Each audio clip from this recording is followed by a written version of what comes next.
So I'm John Kiff. Just a brief CV here. I spent 25 years at the Bank of Canada, 16 years at the IMF.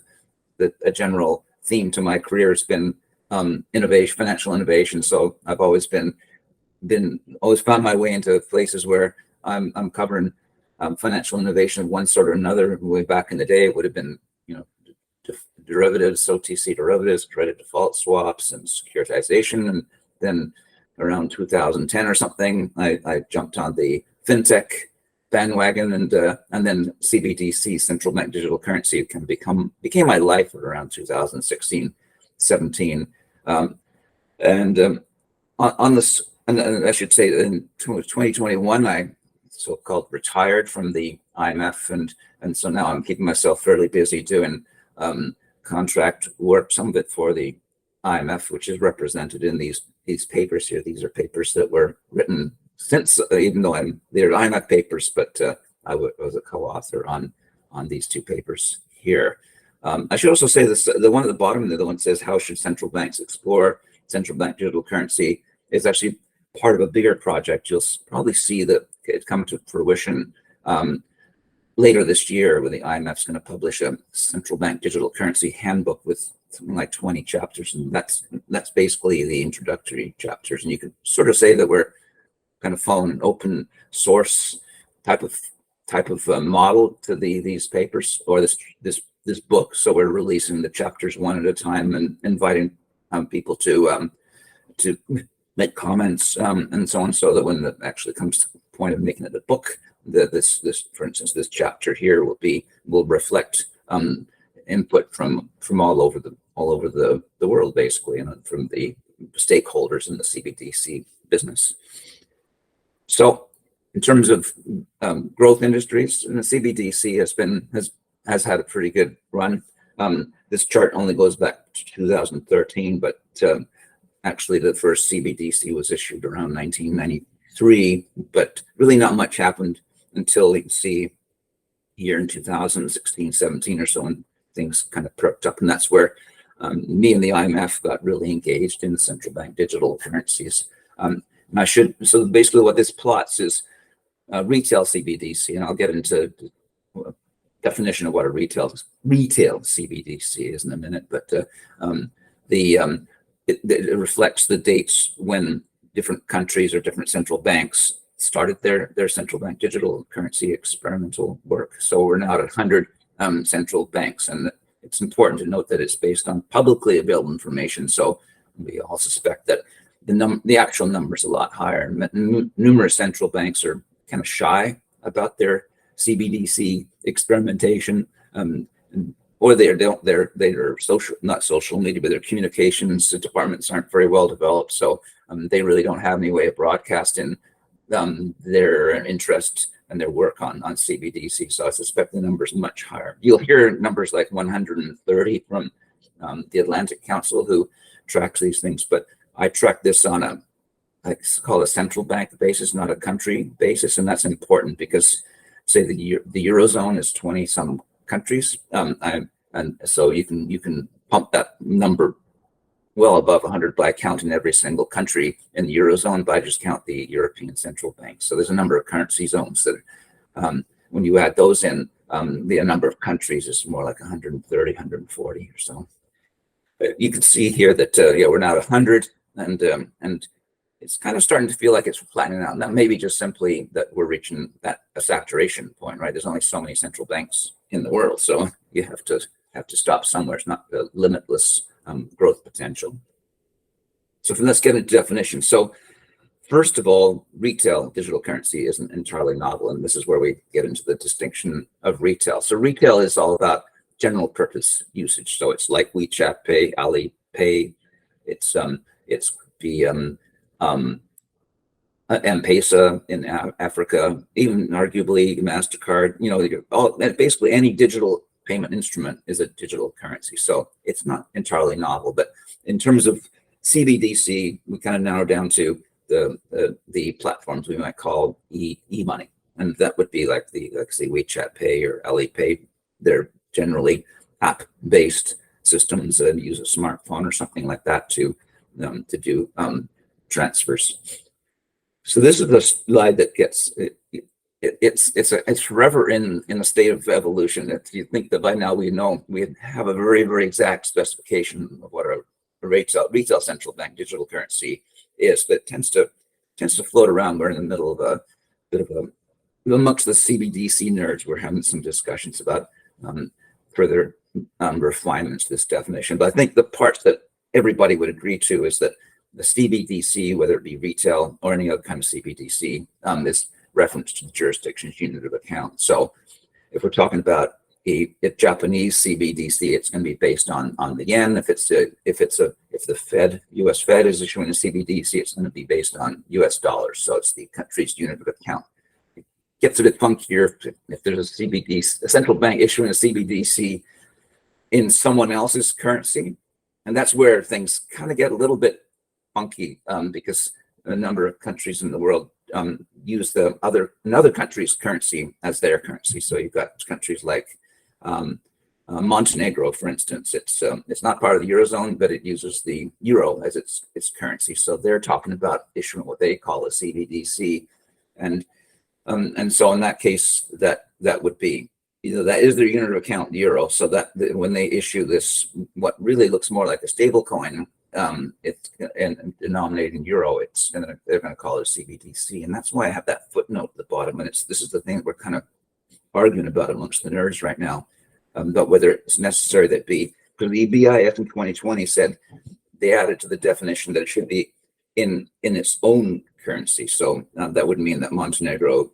drops off the CBDC list. But get that, and basically then they say in parentheses where it does not have monetary authority. Well, there's a number of countries out there that peg their currency to another country's currency. So you've got the Bahamas, for instance. They issued what they call a stand dollar, and that's, everyone calls that a CBDC. But actually the Bahamas dollar is pegged to the US dollar, so arguably they don't have monetary authority over their own currency. So right now I'm inclined not to include that extra footnoted definition. So we take a broad view of what the unit of account is. And then, of course, it's central bank digital currency, so it has to be issued by a direct liability of the central bank or monetary authority. And to make it a retail CBDC, it has to be broadly accessible to the public for general purpose usage. That's why I shade it, because that's something that everybody agrees on, that those are the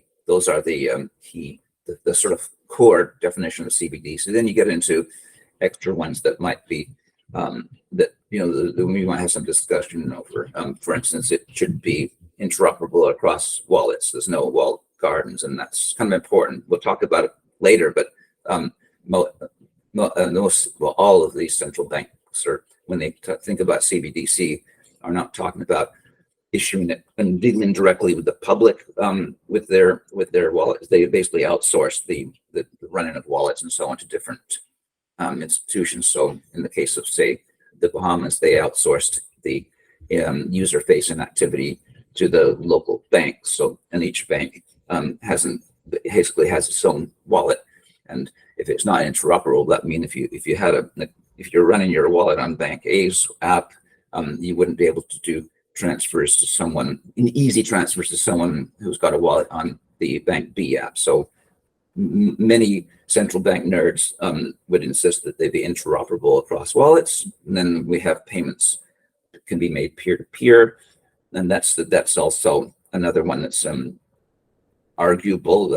I've seen some people define a CBDC in the case where it's really more like operates more like a credit card or debit card. It's more like peer to business, so you can use it to buy stuff at the store or buy services and so on, but you can't transfer from one person to another. But we often describe retail CBDC as as a digital version of cash, and cash, of course, is available for peer-to-peer transfer. So that makes that kind of a key distinction, but not necessarily agreed to by all of the CBDC nerds out there. And the last one's rather important, because there's a misconception that the CBDC has to run on a distributed ledger technology-based platform, and that's not necessarily the case. And in fact, you look around the world, like the Bank of Jamaica have a digital CBDC called Gemdex, and that runs on a platform that is not at all distributed ledger technology based. So that's not a necessary condition. You'll see the second column from the right, and you've got in the middle of the table there, you've got that synthetic, we call it synthetic CBDC.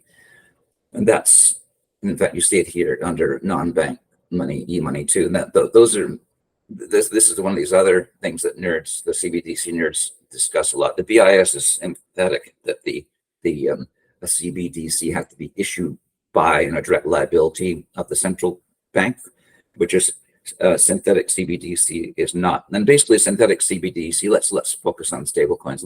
Let's suppose that Tether, instead of investing in U.S. Treasuries and U.S. dollar denominated bank accounts, was able to access a Fed master account. So they kept all of their reserve funds at the Fed in the form of a central bank account there. The IMF definition of a synthetic CBDC would say that version of Tether would be a synthetic CBDC because it is backed by the central bank money, but it's not issued by. And that's important because let's suppose that in the case of a synthetic CBDC, something happened where maybe fraud or something where the stable coin became under reserved. The central bank would have no obligation to back holders of that CBDC because it belongs to Tether and not the central bank. So that's kind of the nuance there, that with the synthetic CBDC, you're subject to the counterparty risk of the private sector issuer. And arguably under the e-money version of synthetic CBDC, some would argue that, say, Alipay and WeChat Pay is effectively a synthetic CBDC because Alipay and WeChat Pay are both obliged to hold their backing reserves at the People's Bank of China. So it in terms of the safety of the reserves, it's platinum level in terms of safety, but still you do have your counterparty risk with Alipay Pay and WeChat Pay. I'd like to pause here just to make sure everybody understands these distinctions, or if they have any. I always welcome debate, so if anybody wants to challenge these definitions, then this is a good time to do that.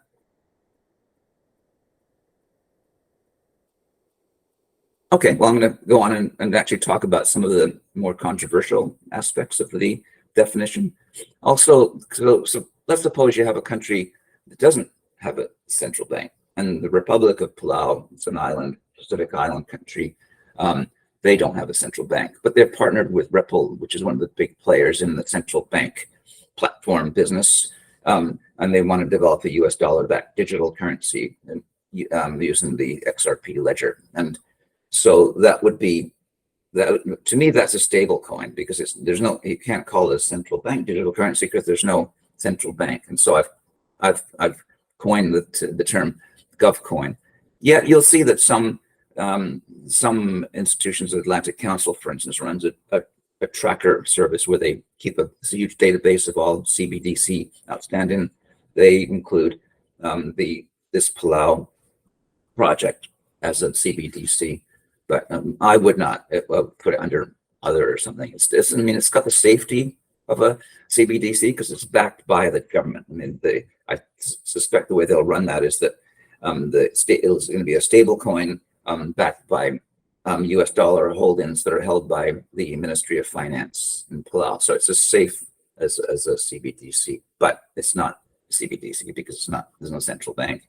Then you've got other interesting nuances like the sovereign government of Yidinji, which is an Aboriginal micronation in Australia, and so they've basically proclaimed that they're a separate country within Australia, and that's still something under discussion. Actually, I don't think Australia recognizes them as a separate nation, but they kind of give them they give them some independence to do their own thing. But they've launched their own sovereign digital currency. So that one's still under discussion. Is that a CBDC or not? I don't think anybody includes that as CBDC because I think the assumption is that the authority, even though they have arguably Yidinji has actually installed or created a central bank, so they can call it a central bank digital currency. But the question is, and it wasn't part of my definition above, but does it have to be, the universally recognized sovereign national government? And for instance, in a country with states, for instance, if a state issued its own, say in the U.S., I think maybe Wyoming is considering issuing their own stable coin, in effect. Is that a CBDC? Well, first of all, they don't have a central bank, but let's suppose they created one. Would that be a CBDC when it's a sub-national? I don't know. These are things that the CBDC nerds talk about. And then you've got other kinds of stable coins issued by central banks. The Reserve Bank of Zimbabwe, for instance, has introduced a Zimbabwe gold digital currency. So it's a gold-backed digital currency that is not just gold-backed but gold-pegged. So you buy a unit of that digital currency, and you'll enjoy the ups and downs of gold prices. And it's fully backed by gold, held by the Zimbabwe central bank, and I believe that the government of Zimbabwe has defined that ZIG, as they call it. It's a legal tender. So, but the question is, you notice in that definition, well, I'm just going to jump up. We don't use the word legal tender anywhere in there. We say unit of account. And so regardless of whether the government of Zimbabwe calls it ZIG it calls it legal tender, is it a unit of account? Because a unit of account is basically something that people will use to price goods in the market and basically do everyday transactions with it. I think we're waiting for evidence to see if that happens. That's the aspiration of the Reserve Bank of Zimbabwe, that people use that ZIG as their everyday currency.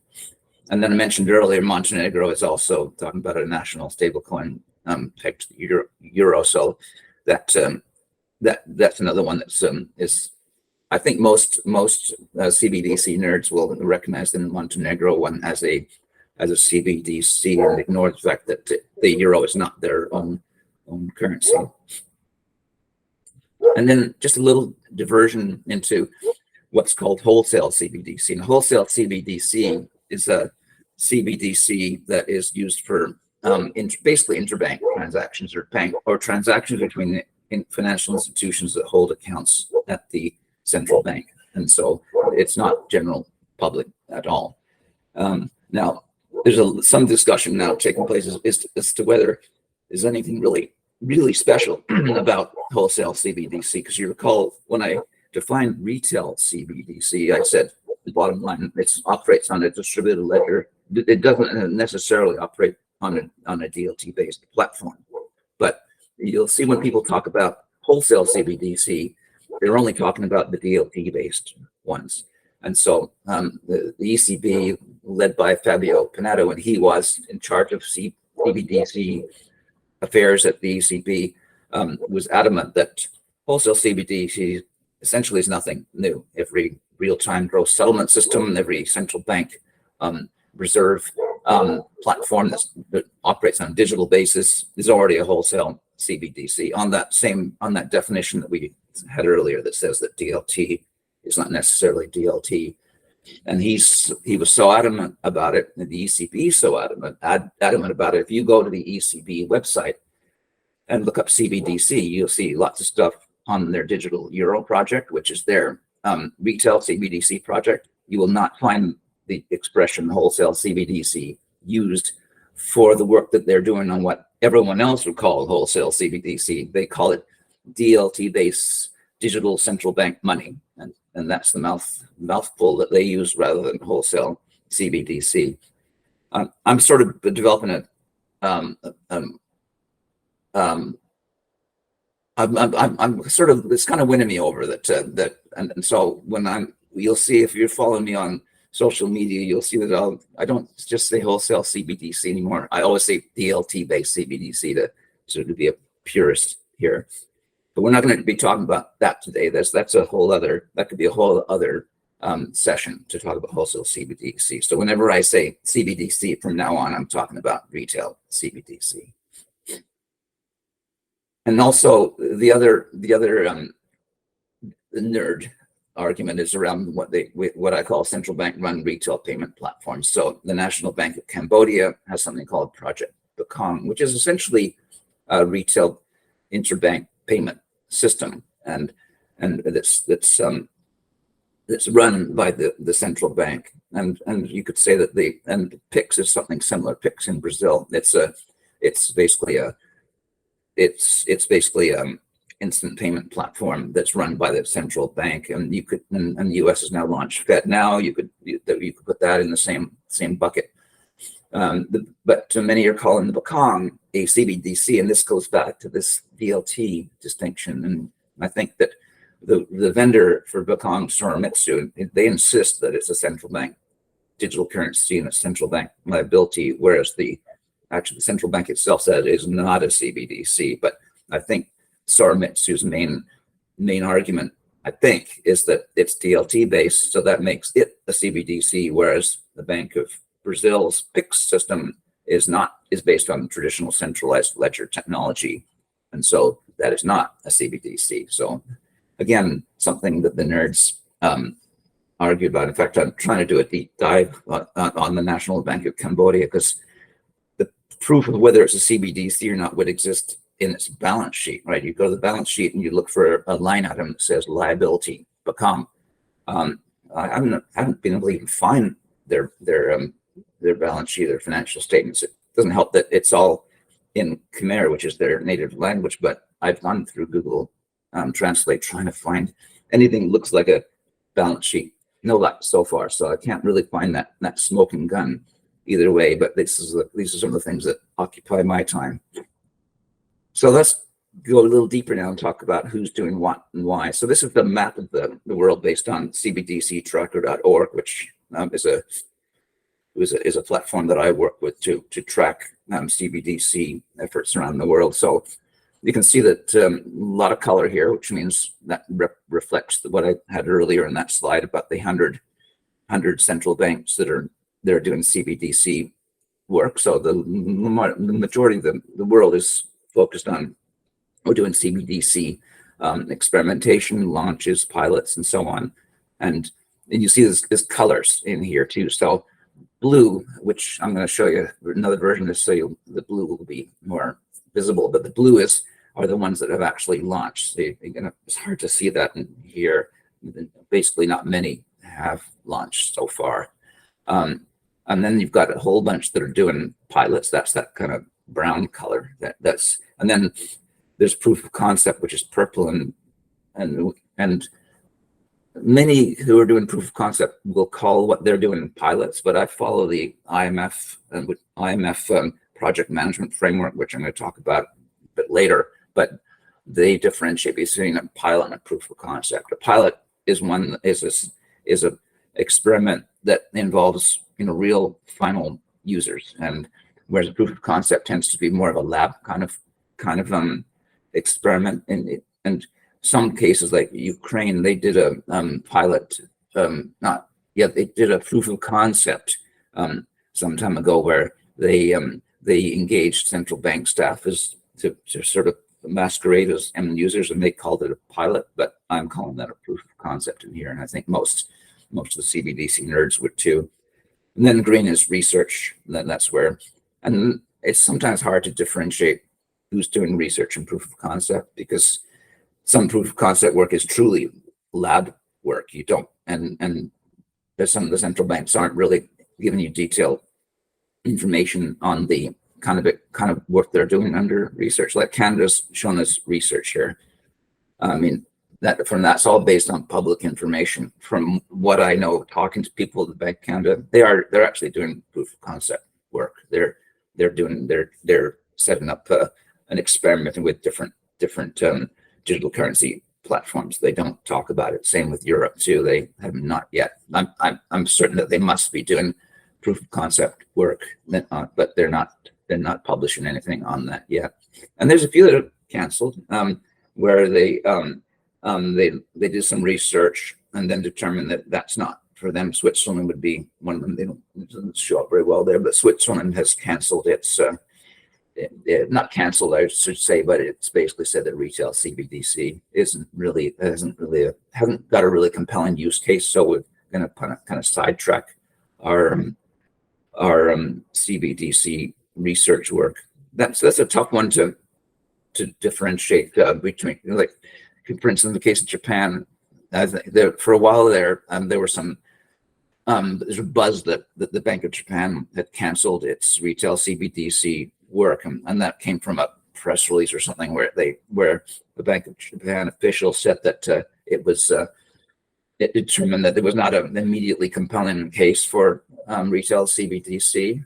But then they also said that we're continuing to work on CBDC as on a contingency basis, and that would be how Canada profiles its work too. It says that we're not necessarily going to issue a CBDC, but we want to make sure we're ready to go when the necessity arises. And as we'll show you later, it takes a properly run CBDC project takes many years. So you can't just flip a switch and issue CBDC.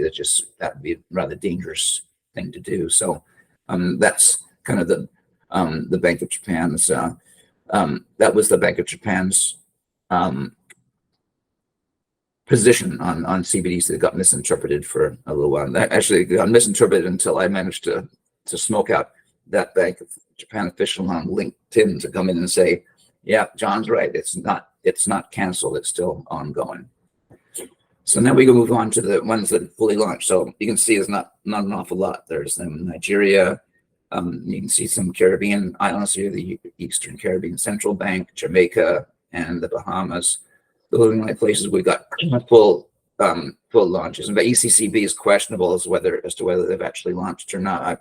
Many of us were saying it had launched because it'd been running since, I think, 2020, and there's no signs that it was going to be stopped, and it looked like a launch. But then late last year, they announced that, in fact, they don't think of it as a launch. They're maybe going back to the drawing board to look at other platforms and so on. So, but it's notable that there's not very many that have actually launched. In fact, there have been no launches since 2022. Nobody launched a CBDC in 2023.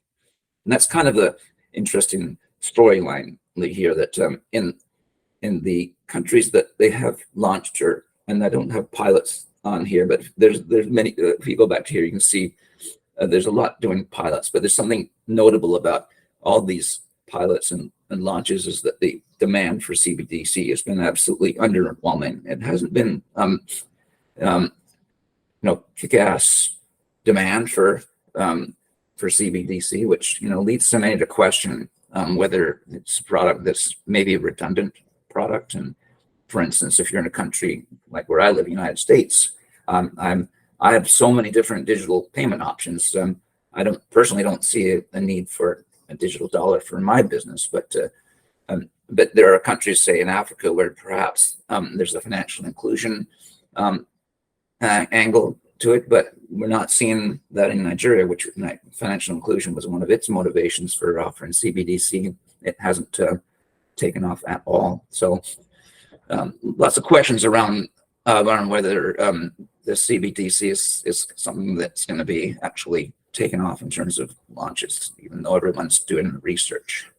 So this is I used to present this as one table showing all of the 100 central banks that were 100, but when I started up actually in 2018, the version of this table that shows where the specific places where CBDC has been explored, I think there were maybe 10 or so countries, and now we're at 100. But when it was 10, I could show this on one page. But so what I'm showing here is the countries that are launched or piloted. That's the 14 of them that are in the top panel, and then you've got the 19 that are in the proof of concept or prototyping phase, and then you've got this is kind of arbitrary, where central banks are in advanced stages of research and development. And the way I think about that last group of 5 is those are the ones where I'm pretty sure that those 5 central banks are doing proof of concept. They're doing some pretty serious research and development work.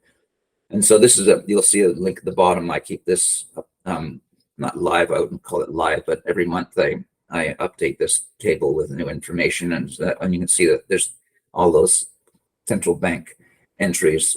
They're also, if you go to the web page and you click on that, it'll take you to the announcement or latest information on that particular CBDC effort. And this is the much bigger list of the countries that are exploring. 62 of them so far they're exploring, but I haven't put them in the advanced stage yet. I mean, that's kind of arbitrary, and maybe some of these will, if one of these central banks were here, they might say, wait a minute, we're pretty advanced, we're doing proof of concept. Well, tell me about it, because I don't like to put words in their mouths. But you'll see that there's some of them that are crossed out, and those are the ones that I wouldn't necessarily say they've canceled their retail CBDC work, although maybe they have, but they've very publicly said that they don't see a compelling use case right now or in the near future for retail CBDC. In many cases, they've decided to divert their resources to a wholesale CBDC. That would be the case for Philippines, for instance, and Switzerland, Switzerland has a very active wholesale CBDC effort underway. In fact, they just went live late last year with not live, but it's a pilot of a wholesale CBDC system. They were operating in conjunction with the SIX exchange to settle tokenized securities on the SIX exchange in wholesale CBDC. At the bottom, you can see that there's two that launched and then canceled, essentially. So you have Finland back in 1993, and they're the pioneers of CBDC with their Avant system, but they canceled it in 06. And Ecuador had a brief experiment with CBDC. I put a question mark on that because that was actually a CBDC that was based on US dollars, and Ecuador is a highly dollarized economy, but they do have their own currency. So that sort of brings into question that whole business of what a unit account. I think it's a CBDC personally, because it's a dollarized country. So the US dollar is in fact the currency of the land, the unit of account.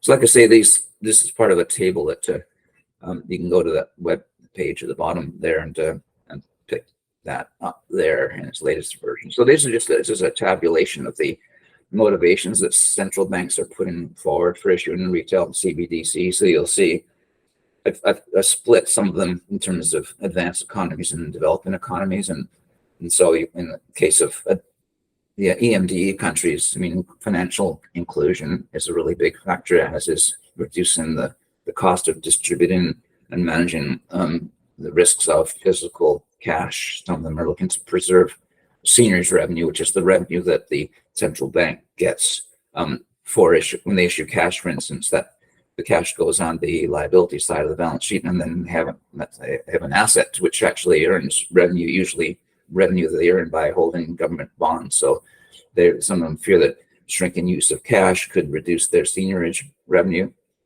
And they're also looking to reduce currency substitution, which is really just that's what the economists call dollarization or euroization. They're hoping to offer digital currency that will push back on the encroachment of other currencies, including crypto assets too. Many are concerned that there are too many in their ecosystems that are using cryptocurrency, so they're hoping to push back on that with offering CBDC. I'm a bit skeptical about that, of course, because there's good reasons why people in those countries are using euros or dollars or Bitcoin or whatever. And so just offering the currency, the land in digital form, seemed to me to be a very compelling argument for a user to switch to CBDC. And then in the advanced economies, this is a pretty universal thing about the advanced economies, that the decline in cash usage is a concern for many central banks, and they want to ensure that everybody has access to the low-cost digital payments, and also they want to basically reduce. They want people to use central bank money. I mean, that's the core of their monetary policy, operational efficiency and effectiveness. So you've got a country like Sweden, for instance, where something like 90% of all transactions are now taking place in on the kind of Swish system. It's instant payment system that is privately run, and use of cash is almost impossible in Sweden, and the same things happen in many other advanced countries. So it's a way of central bank trying to ensure that people still use central bank money for transactions.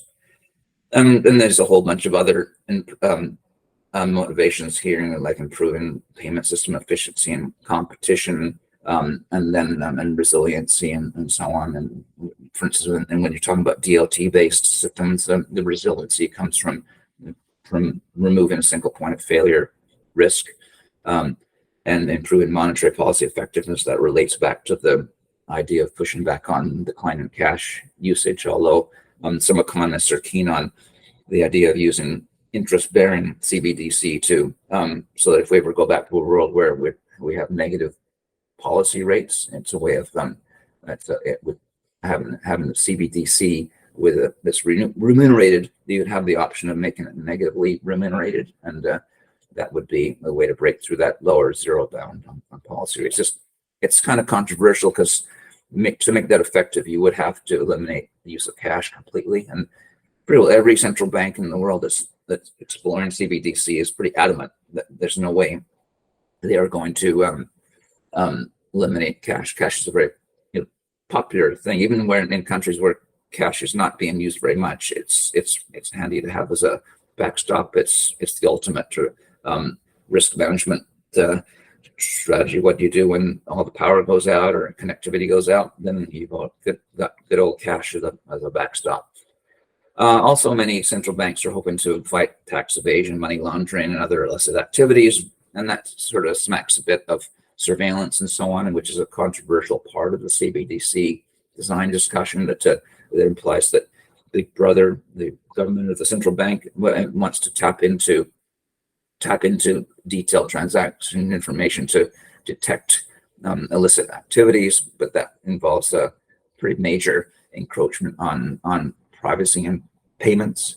I'll talk a bit later about how that's being mitigated. And then another popular thing is distribution of government payments directly to households, particularly to households that don't have bank accounts. So we saw that in the US, they were distributing stimulus payments during the COVID crisis, and many of their payments were they had to send them in the mail as a check, and so that there was a long delay in people getting their stimulus money. And so for people that don't have bank accounts, the idea would be they would have CBDC accounts, and the money would be deposited directly into their accounts. And then finally, cross-border payments, which I highlight in blue because it's kind of very, very much an aspirational motivation. Cross-border payments at the retail level is devilishly hard to implement, because it's not just a matter of creating technical interoperability with other countries' CBDC platforms, but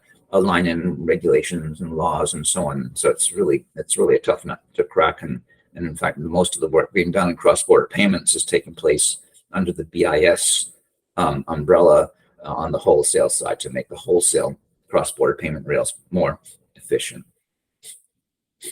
So, and then we flow that into the key design decisions. So I mentioned earlier that in terms of the operating model, most central banks are not, well, no central banks that I know of are contemplating dealing directly with the public. The idea would be that they would partner with banks and other payment service providers. They could be FinTechs, and they let them do all the customer facing work, things like onboarding and doing KYC and all that kind of stuff, which a central bank is just simply not well suited or set up to do. So we call that the intermediated operating model. I got synthetic in there too, which is that the synthetic CBDC I discussed on that definition slide. But so we do have arguably LAP and WeChat Pay, but synthetic CBDC is a controversial topic in some countries. The US, for instance, is not crazy about the idea because it opens up the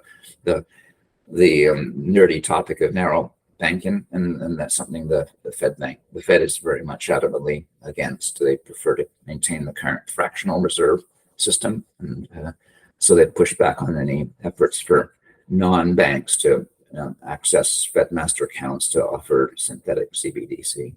In terms of remuneration and transaction fees, so far nobody's offering up interest-bearing CBDC, and they're also not charging transaction fees. So that would be one of the these are two features that could potentially make a CBDC very, very attractive. And if it earned interest, that would obviously increase its attractiveness versus, say, cash and other payment instruments.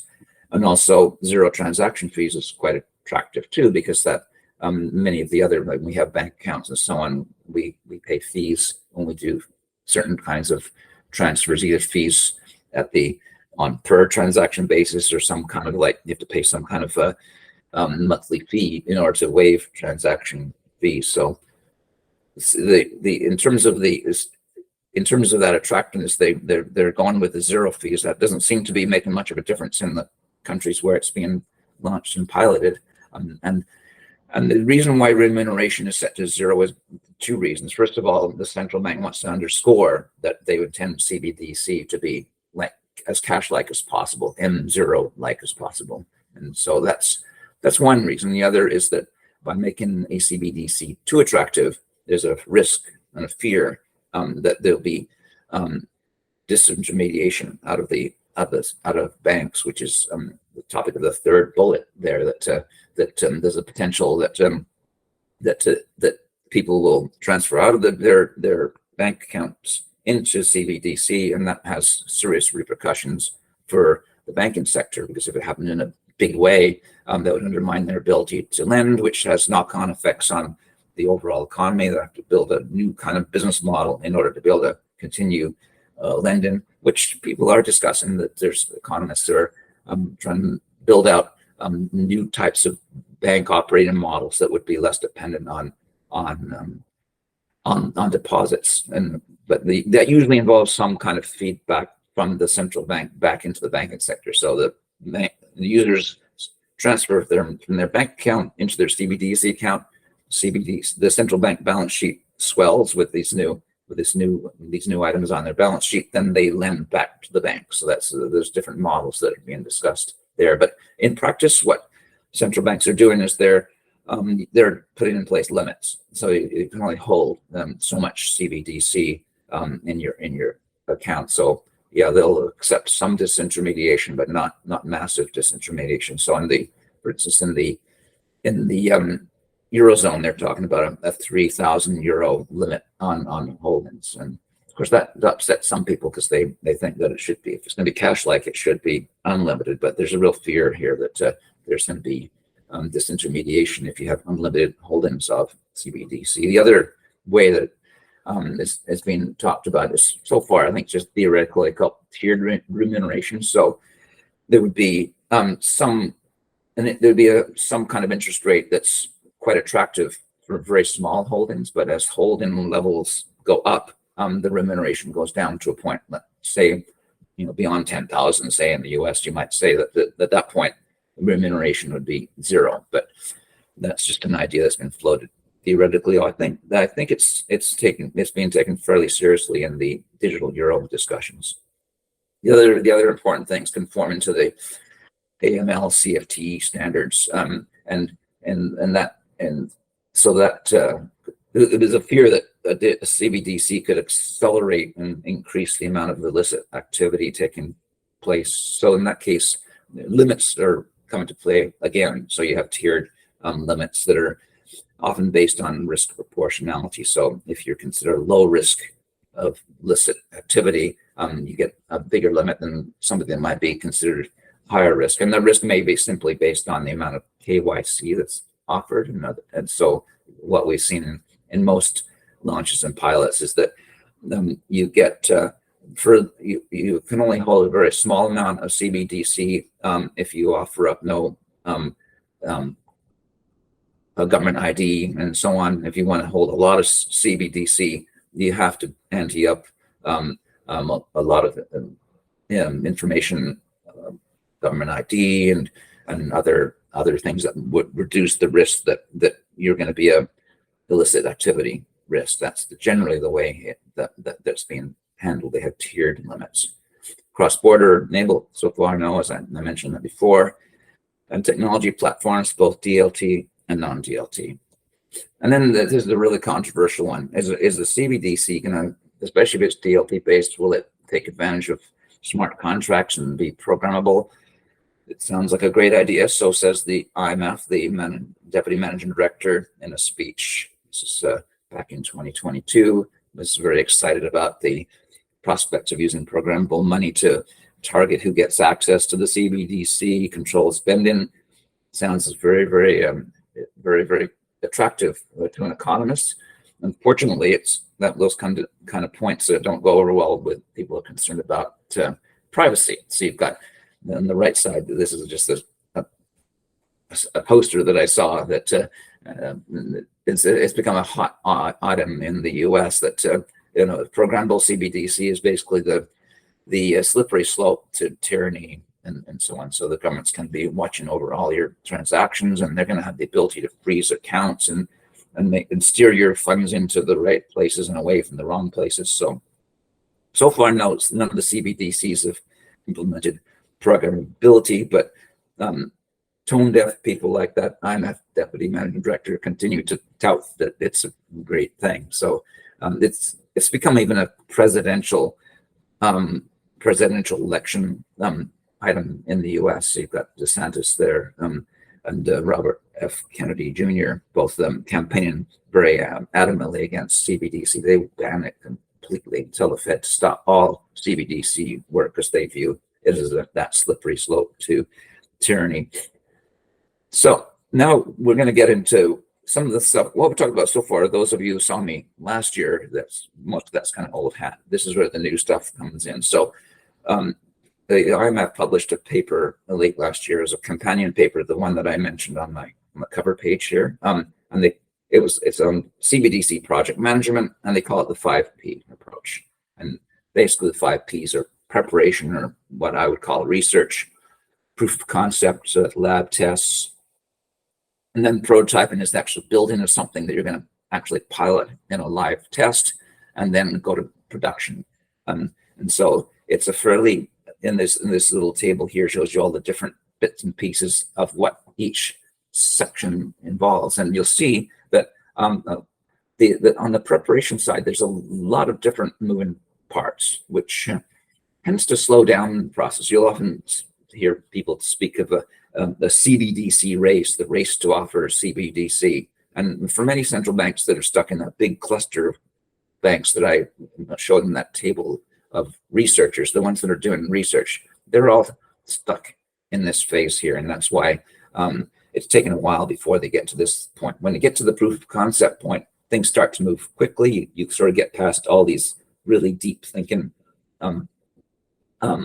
aspects of the preparation, and then you're getting into the tech, and then when you build a prototype, and boom, you're doing a pilot where you're actually working with live users. And if that goes well, you go into production. So it's a lengthy process, can take many, many years to complete. And so many central banks are kind of itching to get out the door quickly. And Nigeria, for instance, is one of them. Mm-hmm. And the risk to that is that you get out there with a pilot and you haven't done all your homework and things don't go right. And in fact, in their case, in the case of the ECCB pilot too, there were technical problems right away. The Dcash in the Eastern Caribbean Central Bank crashed and went down for about 2 months. And that was a case of probably bad preparation. In the case of Nigeria, possibly they didn't spend enough time sort of thinking about, well, they didn't think about the use cases and so on and how to make a compelling product for their users. Also, they had some big technical glitches when they went into pilot, probably because they skipped a lot of work in the proof of concept and prototype phases. So if you're going to be offering a large scale retail CBDC, you have to take this very, very plotting approach. And so and what I call those general purpose large scale CBDC. It's been the guy from the Central Bank of Hungary calls it the Death Star CBDC, and it's like I say, it's the general purpose payment instrument intended to be used by all residents, and the stakes are really high. There's potential for reputational damage to the central bank, and if it's too successful, it threatens existing payment service providers and the disintermediates deposit-taking banks. And I've heard this from central banks directly in many workshops that they feel like they're on this knife edge, because if they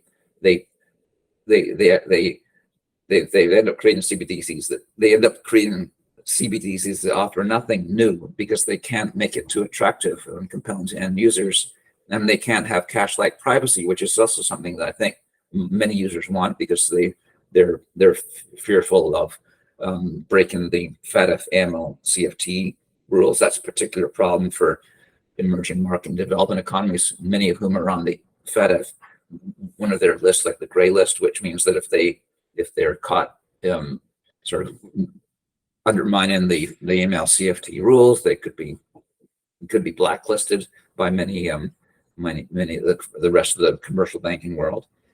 And so in a way, maybe that's the reason why we're not seeing very much demand for the so-called Death Star CBDCs, and maybe there's something that are not meant to be. So there's this new model. It's called test and deploy. So that's something that it instead of looking at going the Death Star route and trying to offer something for everybody and everywhere and anywhere, it aims at very, very narrow use cases, which enable the preparation phase to be abbreviated, because the use cases are so narrow that all the kind of risks associated with the Death Star CBDC are absent, which that allows for this more agile approach. And then that means the central bank can move very quickly into offering, and dealing with real end users in a more safe and controlled manner.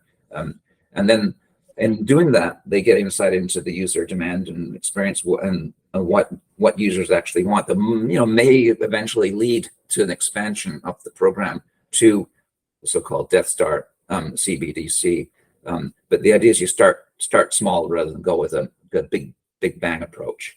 And so the kind of use cases that we've seen or people talk about is special CBDCs aimed at migrant worker remittance payments, government to person benefit payments, and even smart contract-based car loans. And again, and I think the programmability is more acceptable in these specialized use cases, and we're seeing several central banks experimenting with this whole test and deploy approach. Hungary's central bank, Australia, Kazakhstan, and Hong Kong Monetary Authority, and almost all of them involve some kind of programmability and smart contracts, but you don't hear all the noise about, oh my God, you're going to be controlling and watching over my life and controlling how I spend my money. The programmability is very, very narrowly focused on making things happen. And like for instance, the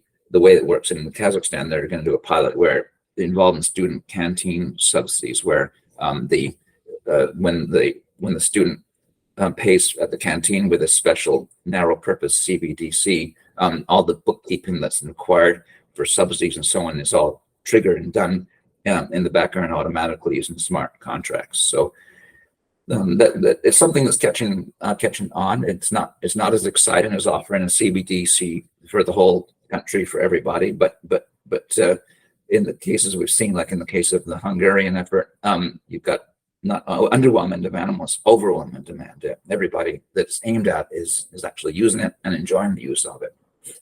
So, in conclusion, the almost all central banks are exploring retail CBDC, but these Death Star launches and pilots, the pace is slowing, and because of this knife edge of making the CBDC not too attractive, but attractive at the same time. It necessitates this go slow approach that is really it delays real user involvement until very late in the process, which is maybe why you get these flubs, like in the case of Nigeria, where nobody actually uses it because you didn't do that proper homework in the early stages. So, we're seeing more interest in this so-called test and deploy approach, where there's more agility in the whole the process. So we'll see. Maybe, if we do this again next year, we might see a whole complete sea change in CBDC activity. Where my table will show a lot more CBDC launches, but the launches will be more along the lines of these smaller focused use cases. So I used up almost my whole hour. Sorry about that. But if there's any discussion and questions, I'll open this floor.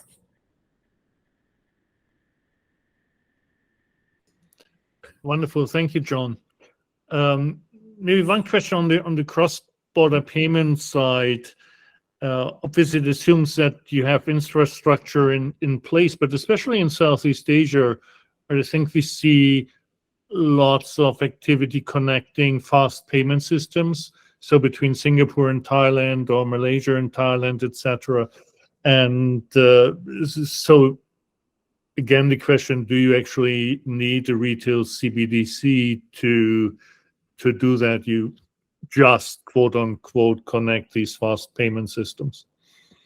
Yeah, I think that's I'm pretty keen on the fast payment connectivity solutions. I think using existing infrastructure, it's already there. And again, you hear this expression, CBDC sometimes seem like a solution looking for a problem, and that kind of speaks to that too. Like, we've already got easy ways of implementing cross-border CBDC, and Southeast Asia is like a poster child for that. And of course, Cambodia's Bakong is in that mix. So that is, is it a CBDC or not? I don't know, but stop the presentation here. But I think that there's a lot of different ways to solve the cross-border problem. There's the wholesale layer of it too. But I think the instant payment connectivity is pretty promising too. I think it's Project Durban, right? That the BIS is the one that's focused on that, and I think that was a very successful experiment.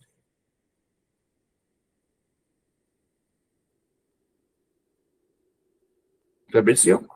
Yeah, sorry, I have the question. How do you see the role of payment facilitator like PayFac to change with CBDC? I'm not familiar with PayFac. Who are they? Basically, yeah, the payment intermediators between like the FinTechs that now manage all the different payment methods that there are.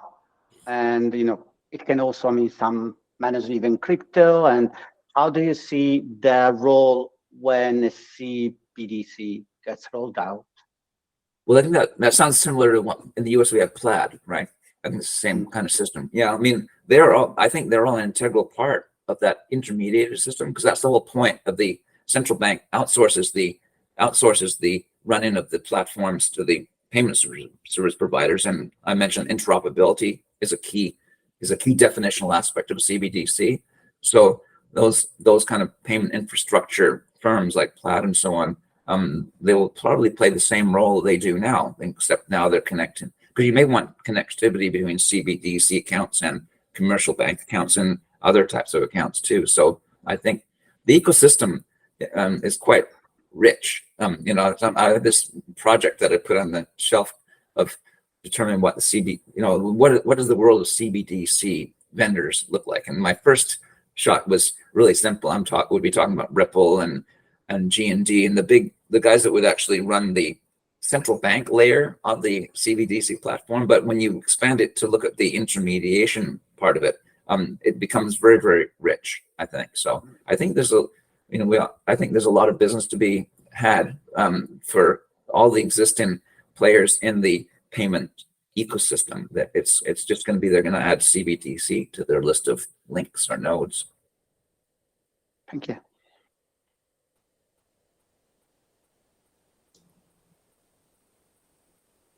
Junji? Hey, hi, John. Thanks a lot. Because I saw this very impressive work of the Death Star or the 5P, right? So, what's your view of the Japan stablecoin? It's about to issue this year. Will it be in the 5P? Which one do you think it will reach? to the state? Well, you said stablecoin, you mean the Bank of Japan's? Yeah, the digital- yeah. CBDC, the Bank of Japan, they are trying to issue something. Yeah, I think they're the ones classified in the proof of contract. I'm just going to go to my table and see what I do have them, where I have them listed right now. I see I have them as a proof of concept, because I think they're doing. I mean, there's obviously no pilot yet. If there's a pilot, you would be part of it. You know, you would know about it because you're being offered a chance to open up a wallet, or it could be a limited pilot, but you'd hear about it, that there's actual users using it. So, but I'm certain that they're experimenting with different technology. So that, to me, that puts them in the proof of concept phase. But I imagine that I'm followed the most recent news, but I think a pilot is something that's in the works for this year. I think. I'm not sure, but it's tough following 100 different central banks, and so I sometimes get them a little bit muddled up. But they must be awfully close to planning a pilot, I should imagine. Yeah, I think they had we're actually, I think, officially in the first year of a 3-year pilot phase, right? So that started in April 23, and the 2 years prior were 2 1-year proof of concept phases, if I remember correctly. So phase 1 and phase 2. But essentially, what has happened, they've created a council, and I think there's bit different debates around kind of what that council is. Is it an input, or is it a sounding board, right? It's not a decision-making body, because that's ultimately the BOJ or even the government or the parliament. But I think in the 3 years, we are on a different fiscal year. So the end of this fiscal year would be March. You might see something during this calendar year, which would be the second year of that 3-year plan. Okay. Yeah, I just popped up on my screen. It looks like you're right. That this is the year where they're basically setting up the launch pad essentially for a pilot. For me, it gets tricky because the central banks don't all buy into the IMF's 5 Ps. So you'll often see central banks saying we've launched a pilot, and sometimes that can mean not even a proof of concept. They'll call it a pilot when they're just doing research. So it makes it. I often find myself being like the schoolmaster. You know, I have to say, naughty, naughty. You know, that's not a pilot. That's a proof of concept. But I mean, I've had direct interactions with central banks where they say, yeah. I know that I'm doing a proof of concept, but pilot is what people want to hear. It sounds better. It sounds more impressive that we're further along the process than we really are.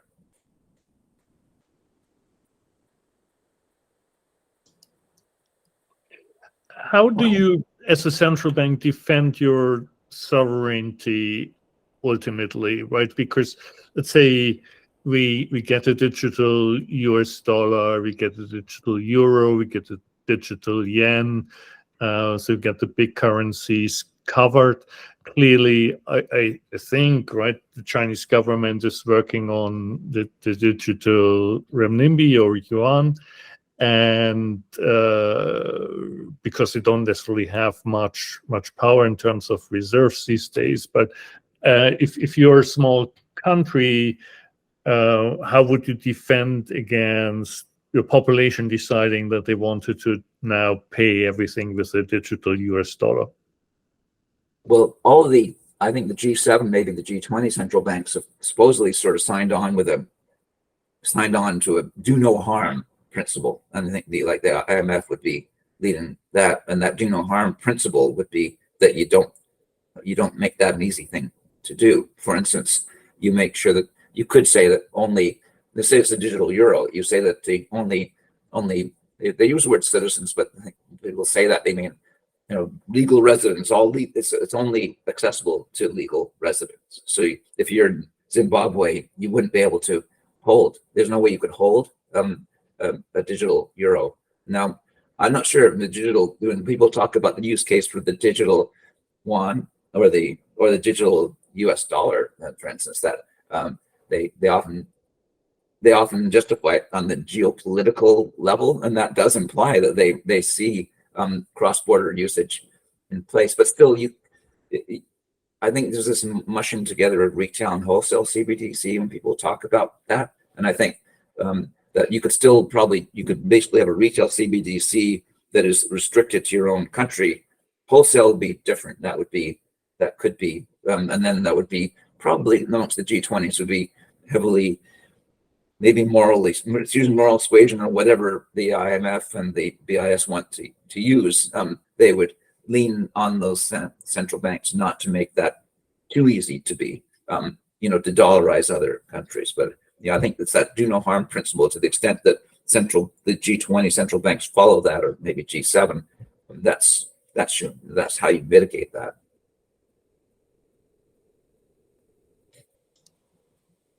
Makes sense. Thank you. Anybody else got a question? Well, I'll give you all that information, my links and so on, and easy to find on the internet under the name Kiff Meister. That's my nom de plume. So I run a blog that summarizes every day's FinTech news, including CBDC. That's probably the best way and I'm easy to reach out to if you've got any further questions. Also, if anybody wants to have the presentation, just drop me an email and I'll send it to you. So because you'll have that table, for instance, with all the links in it. Super, John. Thank you very much. It was great to see the delta from last year. So fascinating that even the structural table where you have the synthetic CBDC and now that clearly, right, the changes, and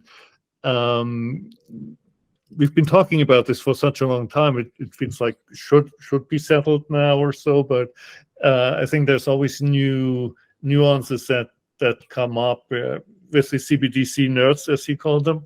So it's fantastic to be able to take this checkpoint, and really appreciate you taking the time. Thank you. All right, we'll do it next year, and then we'll see where we stand then.